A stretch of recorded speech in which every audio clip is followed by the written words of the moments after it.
ومن العادات والتقاليد بتاعت الإيطاليين إن وأنت رايح تاخد الشخص اللي توفى توديه الكنيسة. لازم الرجالة لازم يكونوا لابسين بدل. كل اللي موجودين يكونوا لابسين بدل، وبدل يعني لسه جديدة. والحريم تكون لابسة أحلى طقم، عند أحلى إطقم عندهم، ومفيش أسمر ومفيش كده. لا، هم بيلبسوا ألوان عادي ويروحوا يودوه الكنيسة.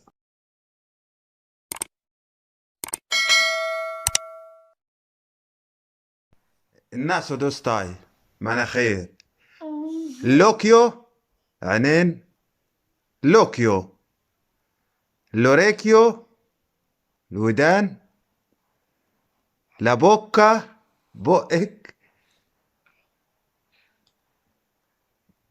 بطنك فين، لا بانشا بانشا دوبي، بيدي رجليكي،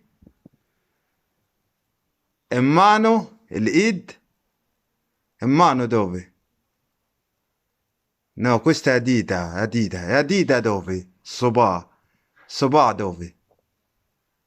شعرك فين، كابيلي. Dai, manda un bacione. Dai, manda un bacione, يا ciao. السلام عليكم ورحمة الله وبركاته، حبايبي واخواتي، عاملين ايه؟ يا رب تكونوا بخير وصحة وسلام. قبل ما نبدأ الفيديو بتاعنا لازم نصلي على النبي عليه أفضل الصلاة والسلام. آه، تاني حاجة ما تنساناش طبعا لايك وسبسكرايب وتعليقك الجميل. واللي ما بيوصلوش إشعارات يا جماعة يلغي الاشتراك ويشترك تاني علشان يوصله كل جديد. تشترك تاني، ها، مش اشترك تاني. طبعا النهارده الفيديو بتاع النهارده هتكلم فيه عن حاجة لفتت نظري، وهي في عادات وتقاليد الإيطاليين. يعني حاجة أنا شفتها شخصيا وعشتها يعني معاهم، بما إن أنا عايش معاهم بقالي فترة. طبعا في أحد أقارب زوجتي توفى يعني. فرحنا علشان يعني نشوفه توفى ازاي كده، نقدم واجب العزاء وكده. فطبعا لقيت حاجات يعني هي غريبة عليا، يعني غريبة عليا أنا كشخص يعني. ممكن ناس كتير تكون عارفة تكون عارفة العادات والتقاليد بتاعتهم ديت، بس برضه في بعض المتابعين ما يعرفوش. وأنا بالنسبة لي أنا عشان حاجة جديدة عليا، فحبيت أشارككم فيها وآخد رأيكم، وأقول لكم هل تصرفي ده برضه اللي أنا عملته صح أو غلط. طبعا هنا الشخص لما بيتوفى هنا، طبعا بي- بيخلوه ياخد دش وكده، يعني بيحموه وكده. وبيحطوا له طبعا كلنا عارفين بيحطوا له لبس جديد جديد جديد لسه يعني من المحل، والسكاربة اللي هي الجزمة جديدة طبعا. وبيبقى فيه بقى اللي ايه اللي يعني اللي بيطلب عايز التليفون يتحط معاه في النحش، او عايز السجاير تتحط معاه، او في كتير هنا كده يعني بيبقى لهم وصايا قبل ما يموتوا يعني. فوصية جوز مرات عم زوجتي قبل ما تتوفى يعني. كانت وصيتها يعني مش هنقوله ان هي غريبة، لان في كتير كده هنا يعني.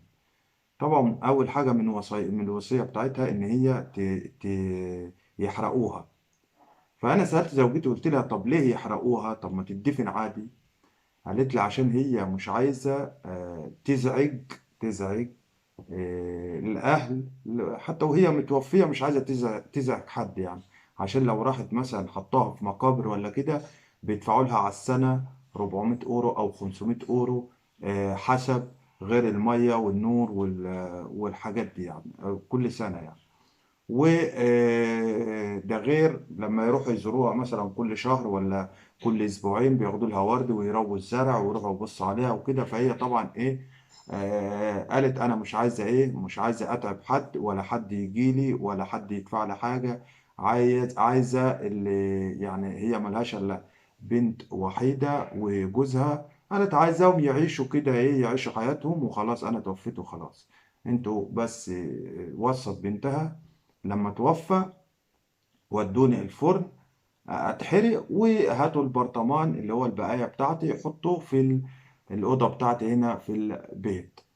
طبعا قبل بقى، قبل أول لما ماتت بقى طبعا الخبر جالنا، احنا رحنا، كنت أول مرة في حياتي أدخل على حد متوفي إيطالي وأشوف العادات والتقاليد بتاعتهم. طبعا أنا دخلت جوه، لقيتهم قاعدين، يعني أهل البيت قاعدين وإخواتها قاعدين، إخواتها البنات والصبيان وكده.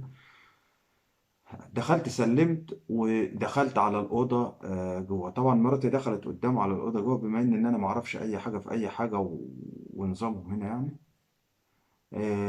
لقيتهم حاطينها في النعش بتاعها، وملبسينها وكله تمام، وحاطين إيديها فوق كده، معمولة كده، وطبعا نايمة على ظهرها.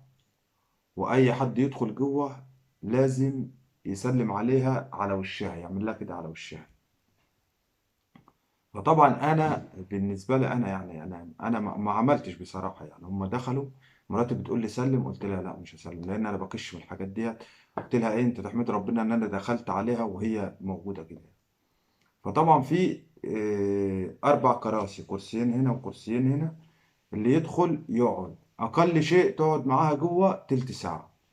تلت ساعة بقى تقعد تتكلم، زي يتكلموا معاها يعني كده، ومع السلامة وإيه والوداع يعني. فأنا طبعا الحوار ده حصل قدامي، قعدنا زي ما قعدنا كده. وطبعا لما أنا قلت لهم لا أنا مش هسلم وكده، فأنا اتحركت يعني. فهم برضو يعني إيه، آه، تقبلوا مني يعني الحاجة ديت، يعني إن أنا مش إيطالي وأنا راجل مسلم وأول مرة أشوف الحاجة دي قدامي وكده. طبعا خلاص خلصنا وخرجنا وتمام. في دماغي بقى ان هم ايه، تاني يوم هياخدوها ويودوها على الايه، على الكنيسه، ومن الكنيسه يودوها الفرن ان هي تتحرق، لا تتحرق يعني. تخيلوا قعدوها قد ايه، قعدوها قد ايه في الاوضه. قعدت اسبوع، اسبوع في الاوضه جوه. الناس تيجي يعني، بتوع المنطقه يجوا يدخلوا يسلموا، وناس تانية تيجي من خارج روما يدخلوا يسلموا عليها ويقعدوا معاها اسبوع. فانا بسال مراتي قلت لها احنا عندنا في الاسلام بتاعنا لما حد بيموت اكرام الميت دفنه، يعني إحنا بيندفن على طول يعني. قالت لي لا احنا عندنا غير كده. طب قلت لها طيب انتوا ليه بتخلوه قاعد اسبوع في البيت، يعني ليه ما تدفنوش على طول يعني؟ قالت لي لسببين. أول سبب إن فيه ناس القرايب بيبقوا خارج المنطقة وكده، بيجوا يسلموا عليها ويقعدوا معاها وكده وبنستنى يعني إيه الناس تيجي تسلم عليها. تاني سبب والأهم، اللي هي ممكن تكون في غيبوبة سكر ومحدش عارف. يعني تكون في غيبوبة، مش يعني هي ما حددتليش غيبوبة سكر ولا ايه يعني. هي ممكن تكون في غيبوبة وتصحى بعد يومين، بعد 3، بعد يوم، بعد يعني بعد بعض الأيام يعني. فطبعا دي حاجة غريبة. أنا برضو من العادات والتقاليد بتاعتهم اللي أنا شفتها يعني عندهم هنا وحضرتها. وطبعا بياخدوها الكنيسة يصلوا عليها، ومن الكنيسة هم طبعا لا بيشيلوها ولا بتاع، هي في العربية بتيجي تاخدها، بيتصلوا زي مكتب كده، بيتصلوا عليه، هم بيجوا بيشيلوها ياخدوها يحطوها في العربية، والعربية يودوها الكنيسة، ومن الكنيسة العربية بتاخدها وتيجي طالعة على ايه، على الفرن على طول. طبعا الأهل بيروحوا معاها؟ لا، ما فيش أي حد بيروح معاها. هي بتطلع من الكنيسة، العربية بتاخدها على طول على الفرن، يومين أو 3 أيام بالظبط، ويجيبوا لها البرطمان اللي فيه يعني البقايا بتاعتها يعني. فطبعا انا قلت لها دي حاجه بالنسبه لي، حاجه يعني اول مره اشوفها يعني، واول مره احضرها، وحضرتها يعني شفتها بعيني كده يعني. فديت برضه حبيت برضه ايه يعني اعرفكم بيها العادات والتقاليد بتاعتهم، يعني عشان انا بقالي فتره طويله ما اتكلمتش على العادات والتقاليد بتاعتهم، وفي حاجات كتير برضه انا شفتها. وإن شاء الله بإذن الله لو يعني الفيديو ده عجبكم وحابين تعرفوا العادات والتقاليد أكتر، تكتبوا لي في التعليقات. وانا في حاجات كتير انا عارفها، بس انا برضو يعني ايه، مش عايز اعمل فيديوهات ان انا مثلا اطلع اتكلم معاكم، حد مثلا يقول لك احنا عارفين الحاجات ديت او كده.